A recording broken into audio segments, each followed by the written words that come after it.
we will publish it from our side, and we'll promote it from our side that these are the official handles and this is the email to get in touch with FAB, so that all you guys also, that is in the public domain, that these are the official channels of communication. So, Okay. Anyone else? I'd like to give it on the floor. Okay, Mohammed. Yeah, you have a mic. Can you just check? Hi, myself Jabir. Hi, I'm extremely happy to be a part of Fab. So I just want to add one point to the thing which you shared. You told like last season some negativity happens from the starting of the season itself. It actually not didn't start from the fans. Actually, it started from the club itself, because fans noticed there is a lack of preparation ahead of important tournament like Durand Cup, especially because of late foreign signings and all. So at least this time, can you how can the club ensure that coach is getting enough time to prepare the team and share his tactics to the players, and then set the mentality and everything even before the Durand Cup? Because pre-season is very important. So I hope that this season we'll get a change on that, because of these kind of things.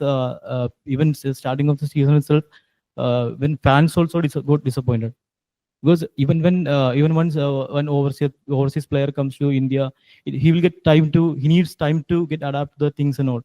By the time during the cup will finish, so this time we need to ensure that everything should start early, and we need a proper pre-season, everything. Carolis, would you like to take this question? Carolis, do we have you? Yes, I'm here. Hear everything. Yes, Carolis. The question. Yeah. So first of all, thank you for everyone being here. Pleasure to share views. As I like to say, I see absolutely nothing to hide. Like, except some personal conversations, probably we can reveal 99% of any information. So I'll be honest in this conversations. And first of all, I would like to comment. No, I'll start from lack of preparation. I completely disagree. I think this is exactly one of the problems, that suddenly someone online creating panic. That team is not ready. That team don't have a pitch. That team cannot train, or starting too late. And then other people, like hundreds of thousands of fans, just follow this without even knowing nothing. This pre-season was best pre-season I'm here in India. In last, except bubbles, okay, in last 3 years, this pre-season was best. We had foreign camp, we had enough time, we had no, let's say, disturbing trainings, because I remember before Durand Cup, couple of years ago, when we were in Kolkata, it was constantly raining, you could not train. This year was perfect. So lack of preparation, I think it's some kind of misunderstanding online, where people think that it was like that. So I honestly don't see what to discuss on lack of preparation. And this old good topic, about late signings, it is like that very usually, because market is like that. If we want to have good players, if we want to have quality, what we're getting, usually, let's be honest, we are not the first choice for these people. It's not we delaying these signings. I would like to have all signings by now for next season. But if we want to increase quality, if we want to be better, time slowly going, days going, players thinking, players considering options, players getting new options. And now I don't want to reveal everything, but really doing actions how to prevent the situation. Maybe some pre-contracts, maybe instead of signing them early, to sign very early with some certain other risks. For example, maybe to sign players now, or in January or in February for next season already, with the risk that they'll get injured in club where they are playing now. Because once market starting, June coming, thousands of calls, thousands of options, and they get confused. And let's be honest, we are not the dream destination for majority of good players from Europe or South America. So that's the reality. But this I can ensure that really it's important. Thinking an important point, which I completely accept. Uh, Earlier you sign important players, better it is. That's, for example, the reason we really pushed to get Bakash on board now in January instead of just getting him in June, because we signed pre-contract with him. We would get him anyways, but we did big effort to get him in January, that even to win this half of the year and get adjusted to the team. We did the same with one another player, which is still not announced, but already signed. But we could not manage this because it was also on another club hands. So this topic is serious, and this topic requires attention, which we're giving. But the most big problem in this that we are sometimes it's not up to us, and mostly it's not up to us. So that's the situation about signings. But this obviously one of the things to make it as good as possible, as early as possible.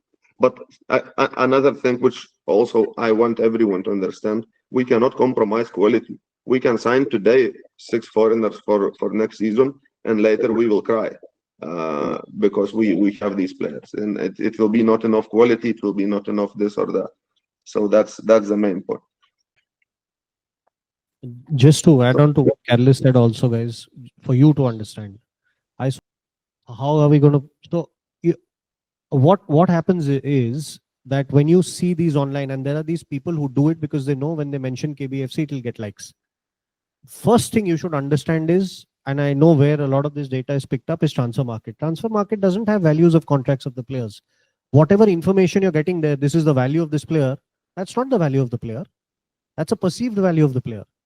So people start calculating of transfer market. This guy's value is this much, this crores. It's all bullshit. Firstly, never trust transfer market data at all. It is not at all reflective of what values are. Never trust transfer market for salary of a coach, salary of a player. It's not true, firstly.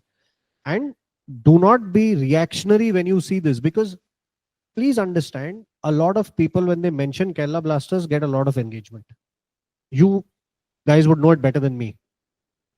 So, of course, we make mistakes, but it cannot be that every time we're not here like as amateurs, right? Obviously, overall. To Carol's point, so what you mentioned, there was not enough. The only player who came in was Jimenez, right? And he came in late because of negotiations or whatever. He had other options, but you look at how he performed. So you can't say the player was bad. One. And number two, last year you had a pre-season in Thailand, way before the Durand Cup. So how can you say that? So exactly, you understand what I'm saying? When you read something online, and one person posts this, I think that the pre-season in Thailand was a month before the Durand Cup, month before. 30 days. And you have to understand, pre-seasons are not 3 months long. 21 days to 28 days is average pre-season time. In India, you have the Durand Cup, then you have the ISL. So you need to start early.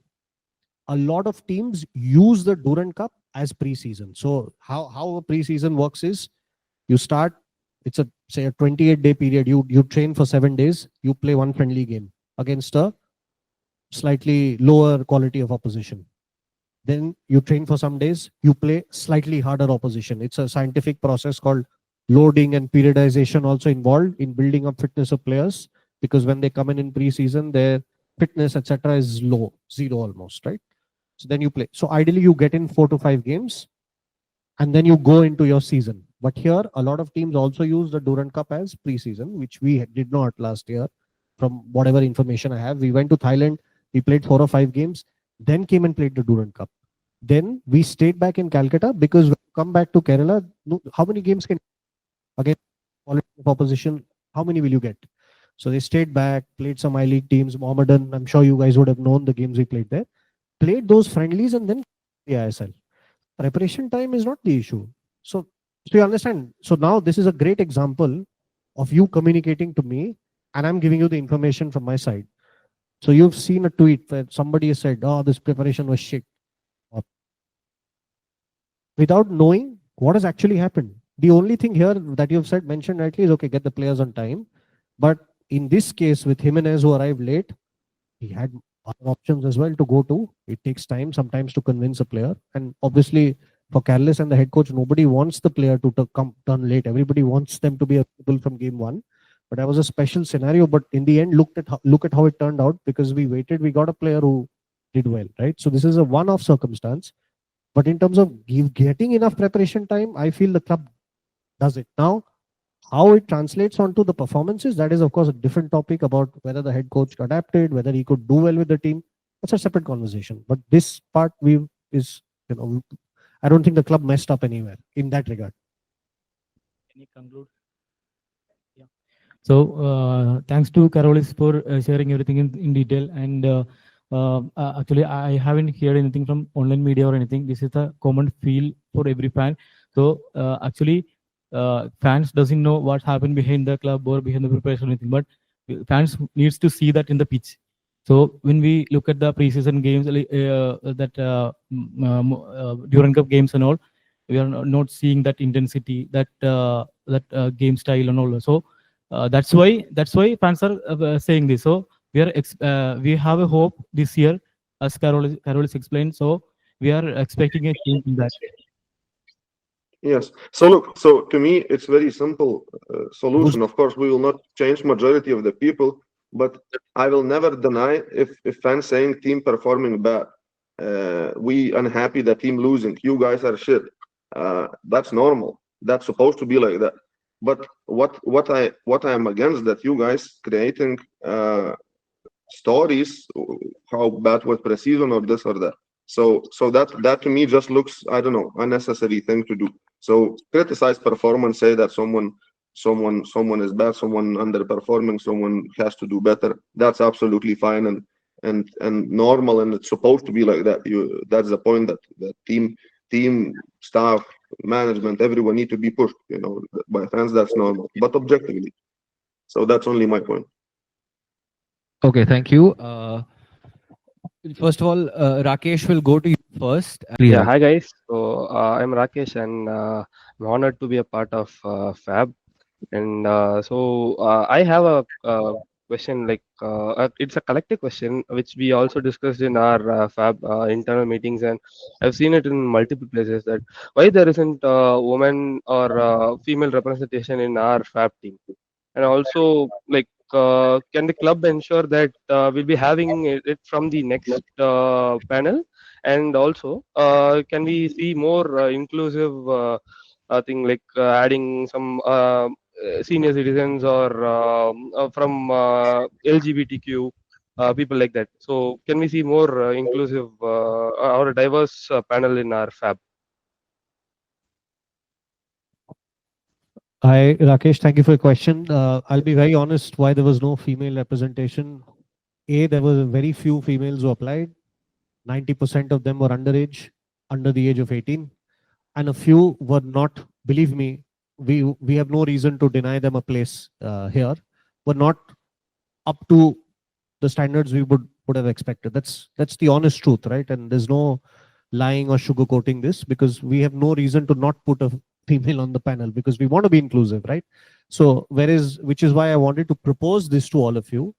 I would not wait as far as, and I'll tell you what I also felt is, a lot of people maybe were very unsure about FAB. That's why maybe some of the people who could have been there didn't apply at all for the first time, right? So they might have had some hesitation, or maybe they would have had some, not a lot of clarity about how this goes.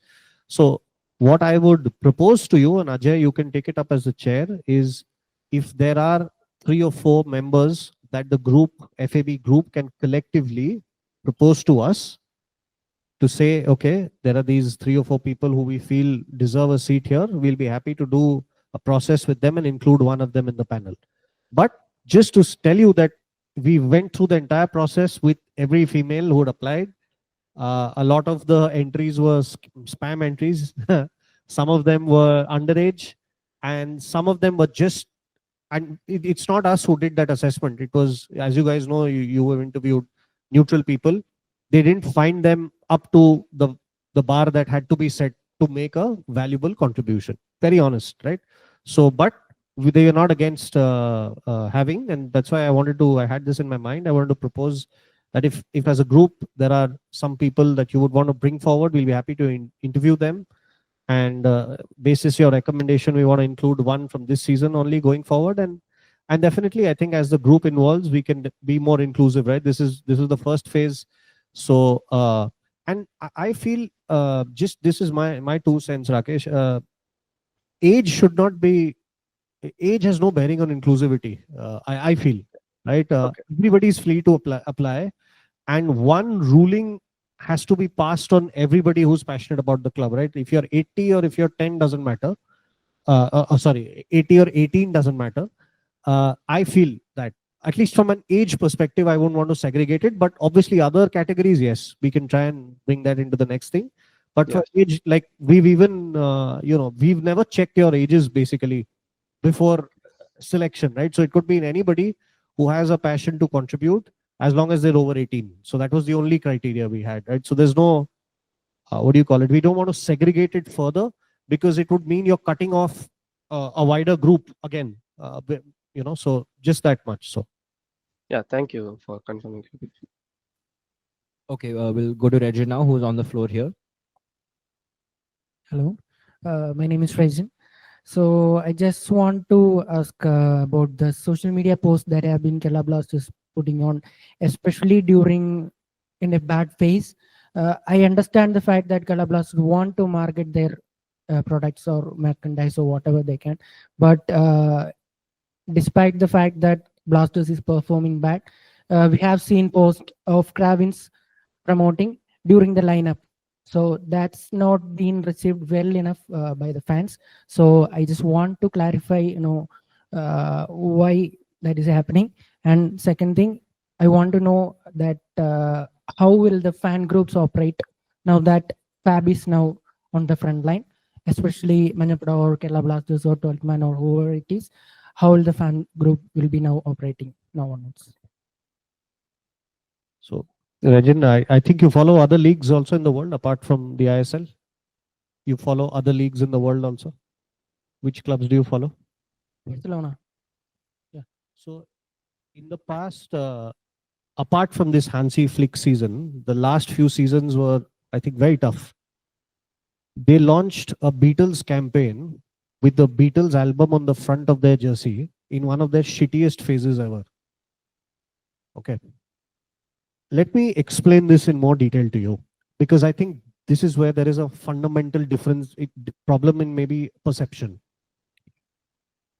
A club has multiple things to run on. Primarily, what is funding us?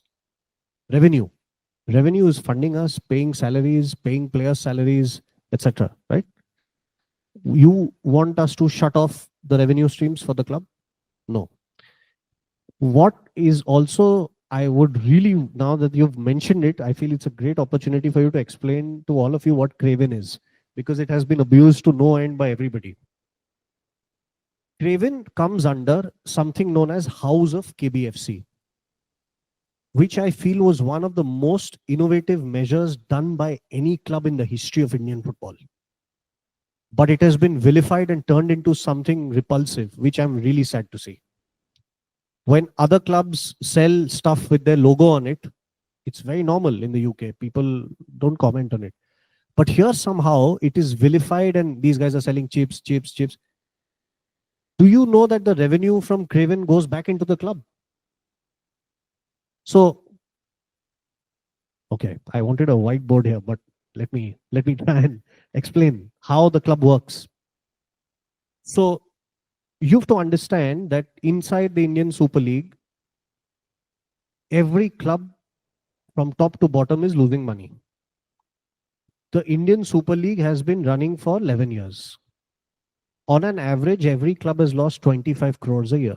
Multiply that by 11. That's the loss. That's a loss, not the money they put in to run the club. Okay. Some clubs lose more, some clubs lose less. Thankfully, we lose a little less than other teams because obviously commercially we do well, etc. But that doesn't mean we don't lose.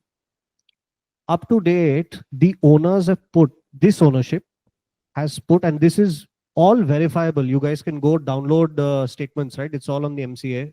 There's nothing that I'm saying that you cannot verify. have spent between 360 to 380 crores of their own money in this club. Okay. So when we are having this discussion, let's not confuse performance and spend, right? Let's keep those independent of each other. The owners who are also criticized by being they're outside the state, they've not done. There were 3 prominent business groups, which I've also seen, Ajay, on your Twitter feed. You've been recommending to buy the club. All 3 of them came to the table. When they saw the operating costs, they ran away, for your information. Okay. So now this information is not privy to everybody, which is why a lot of shit is dumped on us. But you have to understand, we cannot go out making these statements publicly, right? So again, coming back to where I was. So yeah, 380 crores of their own money spent over a period of time. Now, where does the club earn revenue for? Again, this shitty transfer market stat that comes up, KBFC is the most valuable team. Most valuable team and how much we earn are 2 different things. Valuable is, okay, I have a Rolex watch. Actual cost of that watch is 2 lakhs. But because it is so scarce, perceived value of that watch is 12 lakhs. But it doesn't mean that that watch actually costs 12. It's because of scarcity or whatever you might say. So the similar manner, value of KBFC 437 crores is what people think that club is worth, given the fan base, given everything. It's not the money that we have. It's a fundamental difference in economics. So then, as I said, we are losing money every year. What are the sources of revenue that the club has? And this is also something you guys should take in, apart from the sporting side, because I feel it's so important for you guys to know, right? How the club works, how the club makes money, where it makes money. Because this is where I think there is a fundamental misunderstanding amongst everybody. In a year, we have to pay something to the league, X. We spend, you'll know, we spend almost a percentage of 1 crore on every home game. Huh, Sushen? Yes. Much higher. On every home game.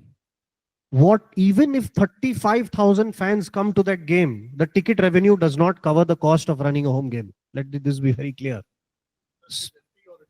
Correct. We have to pay that amount, whether 1 fan turns up or 35,000 turn up. So this perception, and I know how this image is painted of Nikhil coming to every game, opening the ticket coffers and putting this money into his bag like this. I've made money this game and going off. That's not what happens. So understand this fundamentally. Even if there are 35,000 people in the stadium, it does not even pay for the game, organizing the game. And there is PWD, police, they all have these different, the barricades that you see running around the stadium, the lights that you see, the parking, all that costs money to block that area off and pay for. You know, the lights that are burning, it costs money. Diesel costs money. Everything is hooked on generators the entire game. It's not running on stadium electricity. Then there is a rent of the stadium to pay. Then there's security because of the stadium is in a very bad condition. The stadium is not in great condition. It was never handed to us as a state-of-the-art stadium like, say, your Salt Lake or the Kalinga. These are all state-of-the-art stadiums where even if you're paying a little more, it makes sense, right? So there are structural issues. Now, the club can't afford to invest in this because the club tomorrow doesn't know where it's going to end up, because if the costs keep going up, obviously the owners will say, why am I paying for something that is degrading in quality? Look at this as somebody, if in your house, you are renting a house, right? And he's given it to you in a shit condition. You stay there a year. Will you stay another year? If it's deteriorating, walls breaking, will you spend your own money to fix it? No. So we've been spending money to put seats. We've been spending money to do some structural reinforcements. But till what point will you do it? Because we are not making that money back, guys. Please understand this, right? So Craven, coming back to it, was launched as an idea. It was imagine a startup within the club wherein certain products like chips, etc., tissue paper, whatever it is, using the club's logo, using the club's audience, the club thought that there will be an affiliation. People will use those products. It's very common all over the world. All the money that it makes, and it's not some billion-dollar company, just goes back into operating costs in the club. So where is anybody making any money off it? Nobody's getting really rich here, guys. People are losing money. Owners are losing money. Every club is losing money. And you have to understand, every owner and every ownership group has a different capacity to bear a loss. Right? Nobody is willing to invest in Indian football. Nobody. It's very difficult at this moment. If I tell you really honestly, so we are already challenged. And what happens is in this, some teams can take that loss. Some teams can afford to blow money every year and not care. We are not one of those clubs. We cannot do that. We cannot. We cannot go and spend millions and crores on 10 national team players who have absurd values, let me tell you, and be okay with it. It impacts how we will operate the club the next year. How many clubs can do that apart from one club, and you all know who that club is? Very difficult, right? Nobody is doing that anymore, because it becomes a question of how are you going to run the club? How are you going to pay the salaries every year if you keep increasing costs? This now, let us separate. Now, I'm sure you will say, in order to win, you need to invest. I don't think so. In order to win, you need to invest in the right players. You need to invest in the right coach. You need to be smart. You don't need to spend money. There are enough examples in this league of teams who've done it smartly and won the league, right? Or who have done well. You know, I have been a part of one of those teams where we did it smartly and we won a trophy.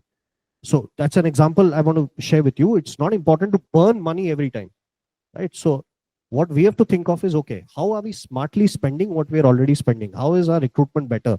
How do we bring in better coaches, or how do we bring in the right coach to take us to where we want to? The answer is not to blindly burn money every time. And like I said, these mounting costs, because this is growing up every year, is now forcing us to think, can we afford to even play here next year, given the escalation in costs? So we are looking for opportunities. We're looking for options. Okay, is there another city that has another stadium where we can go bring this game there? Will that government or that state council be more open to us in terms of supporting us? Because it's not making money, like I'm telling you guys. The owners have not made money. They've lost 380 crores. What money are they making? Nothing. So this perception and this foolery on social media, where everybody says management making money, is bullshit. Bullshit. Okay. And this is all verifiable via information. Right. So, and after this, how do we as a club, and I know you guys hate the word, make it sustainable for us to go long term? Because one day, whoever the owner is in Indian football, and I'm not talking about Kerala Blasters, will decide, I burned 500 crores here. It's a bad business investment. Let me just close the books and go. What will happen then? Who's going to do anything? Every owner in the Super League is doing it out of passion. It's a bad business investment in Indian football to pick up a club at the moment, right? So we need to respect, because at the end of the day, when you are putting your own money into the club, it's difficult, right? When you are buying something, you know the value of what it is. So when somebody's put that money in, I think we need to be a little respectful. I feel you can challenge the performance of the team, but we have to be respectful for the people who've given all of us an opportunity to be here and enjoy this club out of passion. They've not made 1 rupee. This perception of this club makes money, ticketing revenue is taking home every night. They are not spending transfer fee on players. Money. No. What are we making? We are losing crores every season. We can just barely manage to reduce the loss so that operating costs for next season are viable. And it's not just the first team. There are 50 other things. There's the academy, there's rent, there's hundreds of other heads, right? So Raven, the money goes back into the club. It doesn't go to the owners at all. It's a way for the club to make money to reduce operating costs. So this, I hope, I don't know whether you guys knew this information, but I wanted to be super transparent so that you know what challenges we face as a organization that is losing crores a year. Not just us, every club, but some clubs have the support of governments, wherein the stadium is made free to them, training grounds are made free to them, or a dispensation is given in some form, or sponsorship is given in some form. We have zero, big fat zero at the moment, right? So we are pulling through despite all the challenges, right? And like I said, performance is definitely, you can criticize. How are you using that money is something we are accountable for, but the intent has, I feel, deserves some respect overall from everybody who's been, I feel, really disrespectful to people who've made sure that this club comes out of a really difficult situation and who've been holding this club for so long, right? So yeah, so I've been obviously communicating with the fan groups. So I think a communication channel with the fan groups will always be open. It's not that we will shut off communication with them, and I've told them that they are free to reach out to me directly. Obviously, we'll monitor how we can do it, but in any way or form, we will. It is not that you guys have replaced the fan groups. They have their own importance and their own place, because without them, obviously, it's they play an important part in the entire thing. So they will be given respect, be communicated to as well. But this is this imagine this as a medium wherein we can communicate more frequently and more openly. That's the only thing that is added. So they will have their place. We will continue to communicate with them, and they are also open to asking us stuff. But FAB was done to streamline that and ensure, like the stuff that I'm discussing with you today, without any hesitation or without any check. That's why we wanted this to be here, right? To have these conversations so that these realities are also relayed back. Okay, thank you, Avik and Regin. So we'll go Somu and then Rahul and then Pranav, guys. If you could please be economical with your time. Yeah, hi. My name is Somu. So I think most of the guys knows me. Okay, so Abhik, I got couple of suggestions or whatever, you can take it. The biggest, yes, team hasn't performed well, and there is no point in doing postmortem or something, because as you said, you have found out the mistakes or what are the challenges, so you will be doing. So we trust, or I don't know whether I trust you people. So my question is, see, biggest threat to an extent, as you all covered, is social media influence.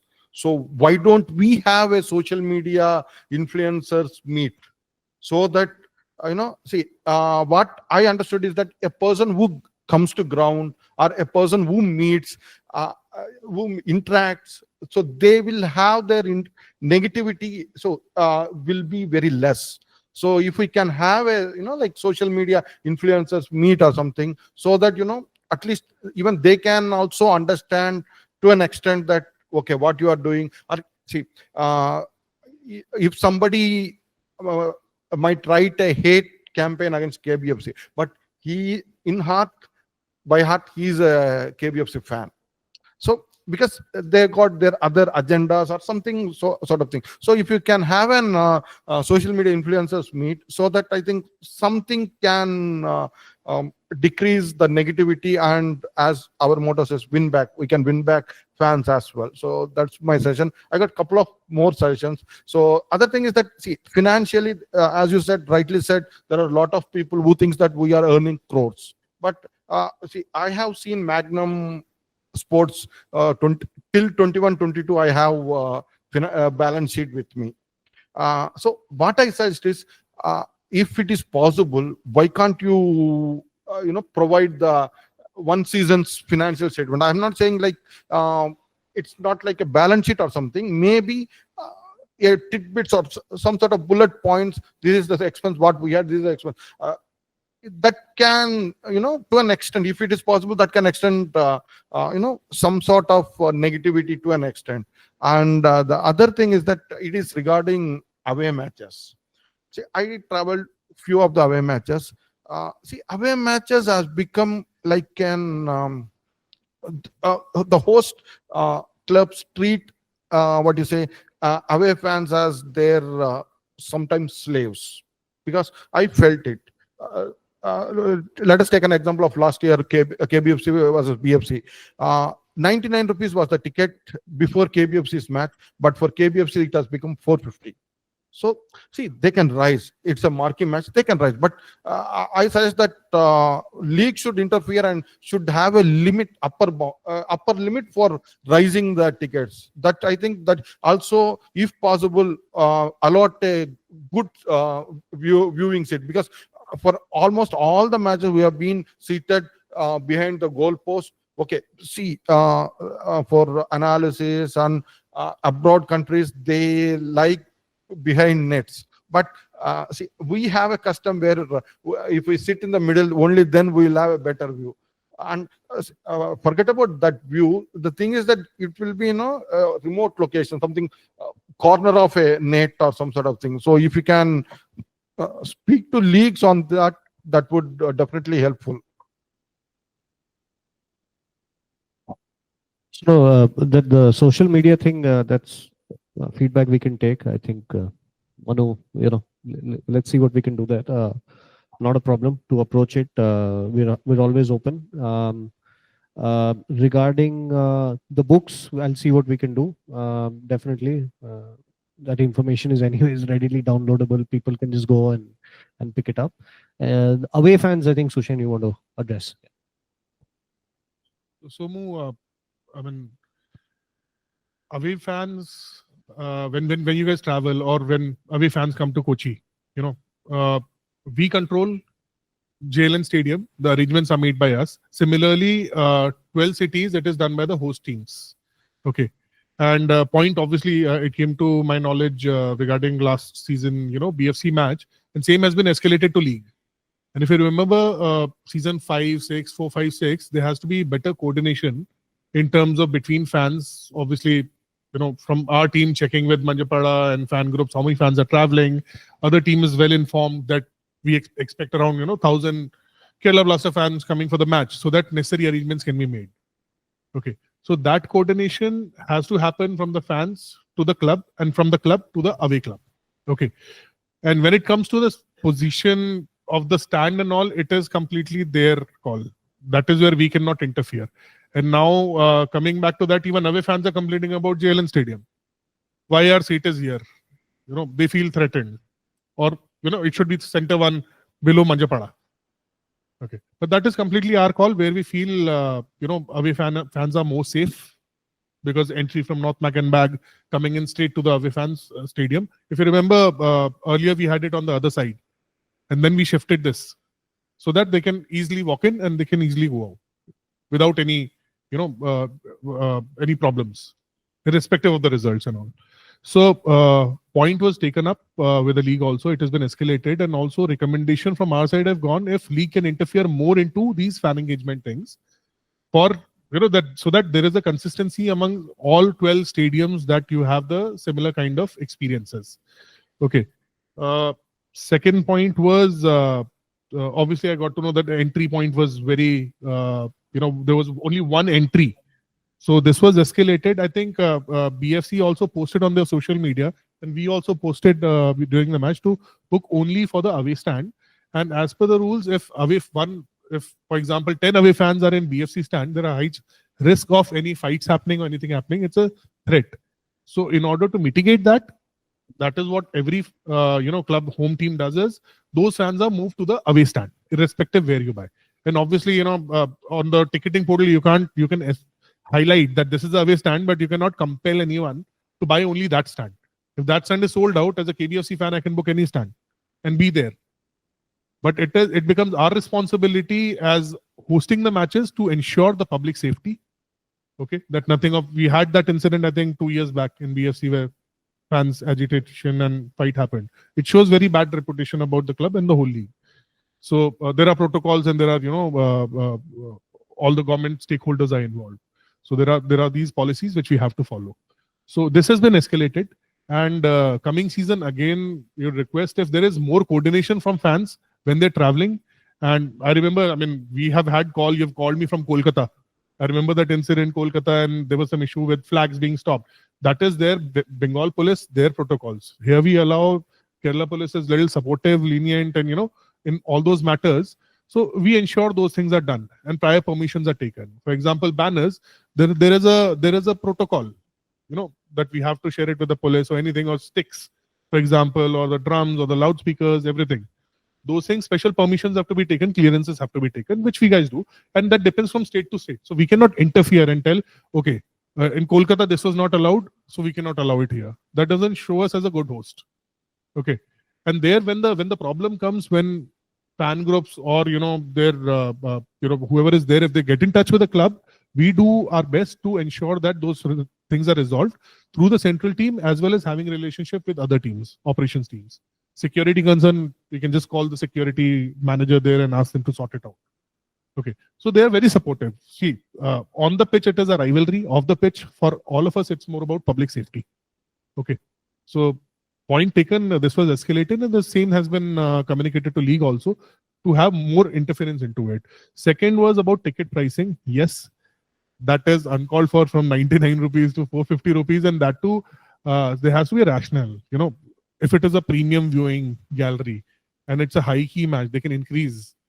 Okay, and same thing has to follow in the other stands also. But it cannot be that premium view is cheaper and the other one is more expensive.